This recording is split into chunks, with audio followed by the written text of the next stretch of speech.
Parul university के placements का कोई रिप्लेसमेंट नहीं, इसलिए टॉप कंपनीज की फर्स्ट चॉइस। आप तो समझ ही गए होंगे। Join Parul university, Vadodara, Gujarat. नागपुर हिंसा की आग में जल रहा था और बेकसूर लोग तड़प रहे थे। उपद्रवियों का कोहराम मचा था और लोग जान बचाकर भाग रहे थे। हिंसा की आग धधक रही थी और उन शोलों में शहर की शांति राख हो रही थी। हर तरफ केवल हंगामा बरपा था, जैसे मानो खूबसूरत शहर में कहर टूट पड़ा हो। और इसी कहर में एक बेकसूर ने अपनी जान गंवा दी। नागपुर हिंसा में घायल 38 साल के इरफान अंसारी की इलाज के दौरान मौत हो गई। इस मौत ने कई सवाल खड़े किए हैं कि आखिरकार कैसे अंसारी इस आग में जल उठा, कैसे वो उपद्रवियों का शिकार हो गया, क्या उसकी जान नहीं बच सकती थी। इन्हीं सवालों के बीच इरफान अंसारी के भाई का बयान भी सामने आया है, जिसने रो रो कर मौत की पूरी कहानी बयां की है। जानकारी दी, हमने पूरी कोशिश की है पर वो नहीं बच पाया। हमने पूरा ट्रीटमेंट दिए है पर वो नहीं बच पाया, तो डॉक्टर ने इसके लिए सॉरी कहा है हमसे।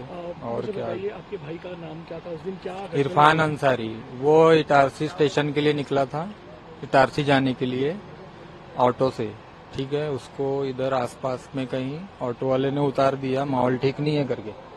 ठीक है, तो बोले मैं आगे नहीं जा सकता हूँ, तो वो अकेला पैदल निकला। स्टेशन पास में सोच के निकला, वो अकेला निकला। उसको मजमे ने कहाँ घेरा, उधर ही आसपास, वो उसको भी समझ में नहीं आया और ऐसा उसको मारे कि वो जगह पे बेहोश हो गया।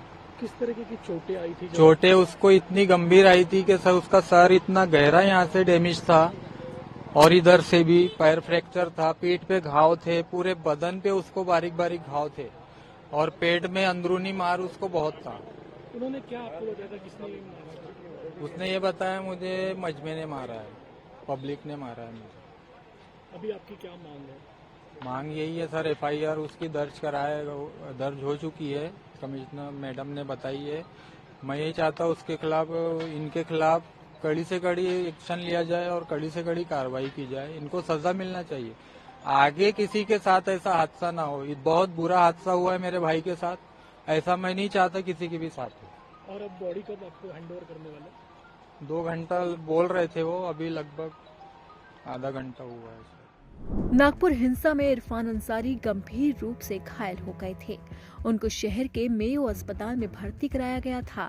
दरअसल 17 मार्च को नागपुर रेलवे स्टेशन जाते समय उन पर हमला हुआ था और उसी दौरान उन्हें अस्पताल में भर्ती कराया गया, लेकिन वो अपनी जिंदगी नहीं बचा सके और उन्होंने अपना दम तोड़ दिया।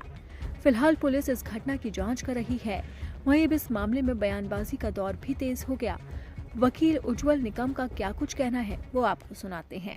नागपुर का वायलेंस ये बहुत शर्मनाक बात है। हमारे लोकप्रिय मुख्यमंत्री जी फडणवीस साहब ने स्पष्ट से कहा है कि जो भी दंगा किया है उन्हें उसे बख्शा नहीं जाएगा। जो भी पब्लिक प्रॉपर्टी का नुकसान हुआ है उस दंगेखोर के पास से वसूल किया जाएगा। मुझे लगता है कि पुलिस की छानबीन इंक्वायरी चल रही है, लेकिन हमने ये भी ध्यान में रखना चाहिए कि अचानक इस प्रकार का वातावरण क्यों बढ़ा और इसके लिए जिम्मेदार कौन है।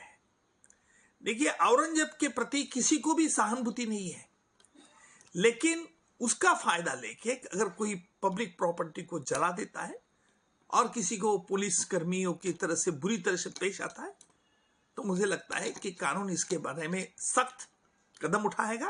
ये हमारे मुख्यमंत्री जी इन्होंने स्पष्ट किया है। नागपुर हिंसा को लेकर सीएम देवेंद्र फडणवीस ने पुलिस को सख्त कार्रवाई के निर्देश दिए हैं। सीएम देवेंद्र फडणवीस का साफ तौर पर कहना है कि इस मामले में दोषियों को बख्शा नहीं जाएगा। वहीं से लेकर अब विपक्ष भी उन पर हमलावर है। अब देखना होगा कि इस पूरे मामले में कब तक पूरी कार्रवाई होती है और कब तक दोषियों पर एक्शन होता है।